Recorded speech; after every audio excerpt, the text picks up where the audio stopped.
அதாவதுண்ணே நீங்க வந்துட்டு வீட்டுக்கு மட்டும்தான் சப்ளை பண்றீங்களா? ஃப்ரிட்ஜ், ஏசிலாம் இருக்கு இல்லைங்களா? வேற ஹோட்டல்ஸ், பெரிய பெரிய ஹோட்டல்ஸ், கார்பரேட் கம்பெனிகளுக்கு இந்த மாதிரி எதுவும் சப்ளை பண்றீங்களா? ஆமாண்ணே, நம்ம ஏற்கனவே பாத்தீங்கன்னு சொன்னா பெரிய பெரிய ஹோட்டலுக்கு சப்ளை கொடுத்துருக்கோம்.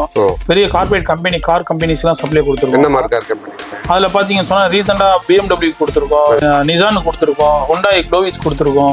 இது இல்லாம ஹோட்டல்ஸ் பாத்தீங்கன்னா ஹோட்டல் பீச் கோரல் ரிசார்ட்னு சொல்லி மகாபலிபுரத்துல இருக்கு. அங்க பாத்தீங்கன்னா 120 ஏசி கொடுத்துருக்கோம், 120 டிவி கொடுத்துருக்கோம். அது மட்டும் இல்லாம மினி ஃப்ரிட்ஜ், அவங்களுக்கு தேவையான எல்லா பொருளும் கொடுத்துருவோம். அவங்களுக்கு நாங்க சர்வீஸ் பேக்கப் ஈஸியா பண்ணி கொடுத்துருவோம். எங்களுக்கு கால் பண்ணி சொல்லுவாங்க, பாய் ஏசி ஓடலன்னா நாங்களே ஏதாவது அனுப்பிச்சு விட்டுருவோம். ஃப்ரிட்ஜ்னாலும் சரி, டிவினாலும் சரி, எல்லாத்துமே நாங்க அவங்க டோர் ஸ்டெப் சர்வீஸ் கொடுக்கறதுனால அவங்க ரொம்ப ஹாப்பி, நம்ம கிட்ட ரெகுலரா வாங்கிட்டு இருக்காங்க. அது மட்டும் இல்லாம நம்ம கார்பரேட் கிளைண்ட் பாத்தீங்கன்னு சொன்னா இந்தியன் ஆயில் கொடுத்துட்டு இருக்கோம், MRF கொடுத்துருக்கோம். இந்த மாதிரி பெரிய பெரிய கார்பரேட் கிளைண்ட் சப்ளை கொடுக்குறோம். நம்ம அது பர்னிச்சரும் கொடுக்குறோம், ஹோம் அப்ளையன்ஸும் கொடுக்குறோம். இது இல்லாம கார்பரேட் கிஃப்ட்டும் பண்ணி கொடுத்துருக்கோம். தேவைப்படுறவங்க நேரம் விசிட் பண்ணணும்னு சொன்னா நம்ம ஸ்டார் மால் பக்கம் விசிட் பண்ணுங்க.